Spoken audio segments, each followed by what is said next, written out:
Hello, my dear students. Today we are going to start a new chapter, that is solutions. In that, important topics we can discuss.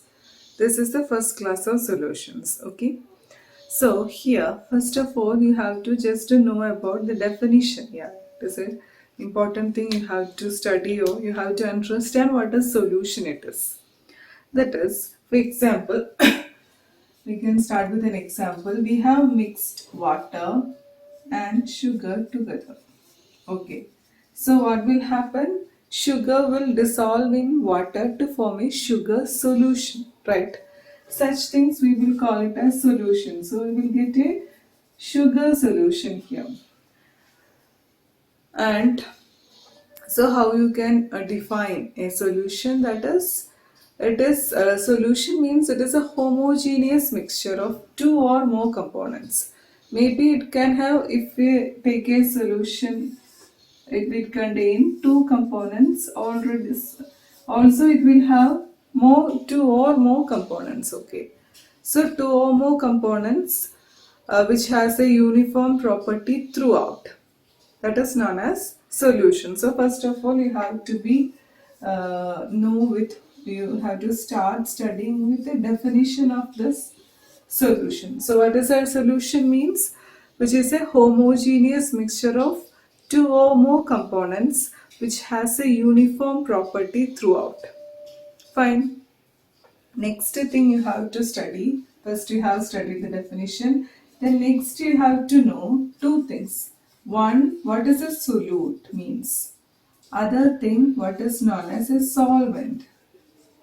Fine. Solute, you need to know what is it mean by solvent. Solute means, that is, we have taken, same example we can look, that is a solution, sugar solution which contain water and sugar. So you have taken 1 cup of water, in that you have put 1 teaspoon sugar and you start dissolving, you will get a sugar solution.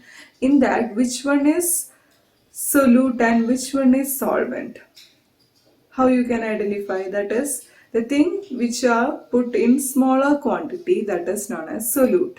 Here which is mixing in smaller quantity, sugar is smaller quantity compared with water, right? Water is a cup and sugar is a 1 full teaspoon. So here what is solute means?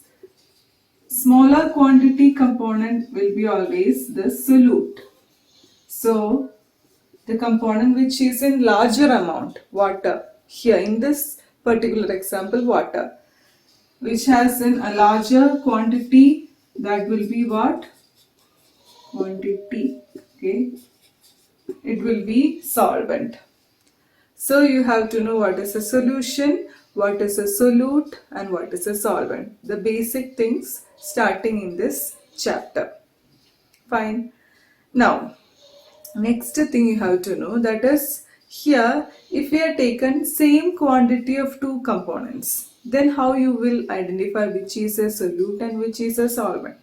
Here it is of different quantities. One it is smaller quantity, other it is larger quantities. If we are taking same quantity of two components, how you will identify a solute and solvent? That is next with an example we can study. Fine.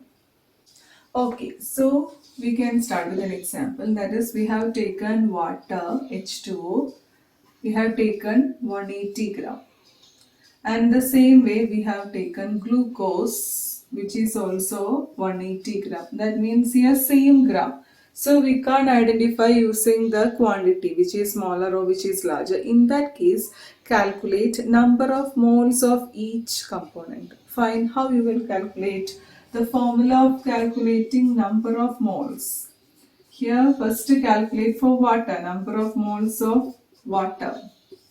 How? Its formula is given mass by its given mass by its molar mass or molecular mass, you can write.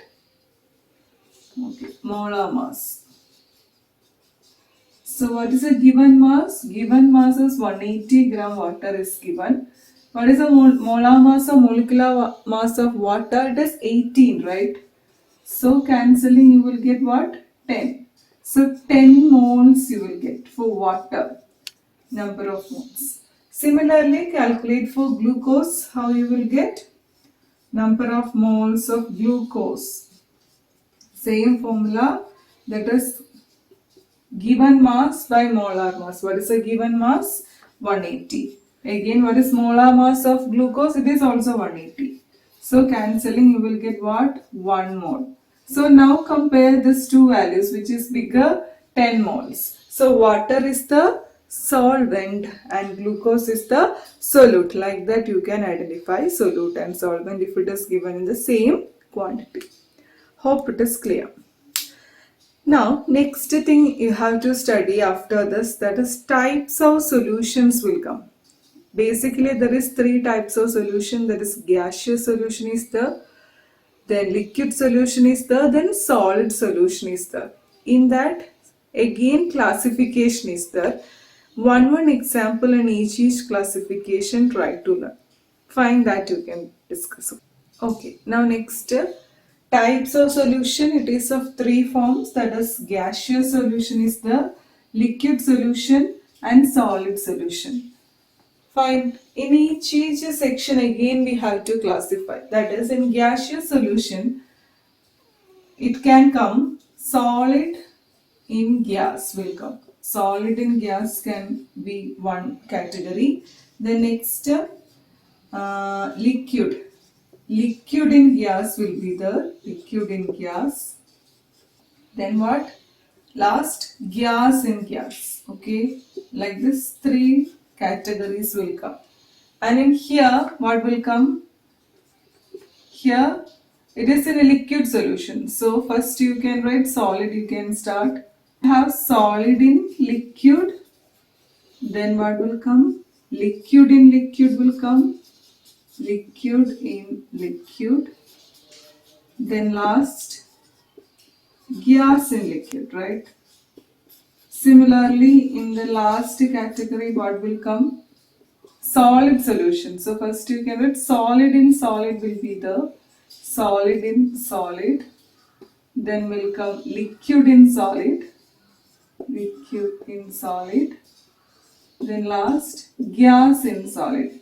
Here you have to study one example for each category you have to study. So we can start with solid in gas. Okay, fine. So solid in gas, what is an example you can quote? That is camphor in nitrogen gas. One example we can quote, that is I will write here camphor. Okay, camphor in nitrogen gas. One example you quote for each category. And what about liquid in gas? Liquid in gas, just mist or fog you can quote. That is in morning you will see mist, right? That is liquid in gas. An example, mist.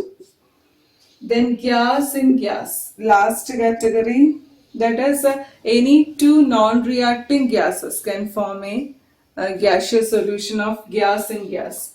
Any non-reacting gases you can quote. Any non-reacting, okay, they should not react each other. That is why we are writing non-reacting gas. Anyone you can. Like this you can quote. Now solid in liquid. That is which example? That is a sugar solution you can quote, or salt solution. Sugar in water. Sugar solution. That is solid in liquid, right? Solid sugar, liquid will become liquid solution. Then liquid in liquid. Which example you will quote for liquid in liquid? Alcohol in water you can quote. Alcohol in water. Both are liquid, right? So liquid in liquid. It will become a liquid solution. Then gas in liquid. Gas in liquid means soda water you can make an example. That is carbon dioxide in water. That is gas in liquid, soda water. Fine. Then solid in solid. In that you can quote all alloys or ornaments you can quote. That is an ornament. Solid in solid means, we will mix copper or gold together, fuse together to form a solution, right? Ornaments you can quote. Alloys, all alloys. Then liquid in solid. That is, if we add mercury in zinc, that is a solid solution. Mercury in zinc. Okay, that is an example of liquid in solid. Then last, gas in solid. That is hydrogen gas in palladium. You can got hydrogen gas in palladium. Hydrogen gas in palladium. Fine. So one example you studied for these categories. So like this you can make a table and study types of solution. Basically three main categories, that is gaseous solution, then comes a liquid solution, solid solution. In that again three categories. Three forms in this one. Again three forms in liquid, three forms in solid, and in each case one example you got and study. Okay, hope it is useful for this. In this class we have covered the basic things, the first part coming in that chapter, that is definition. Starting with the definition, what is a solution, what is a solute, what is a solvent, then types of solution. Fine, next class we can continue the rest of this chapter. Till then, bye.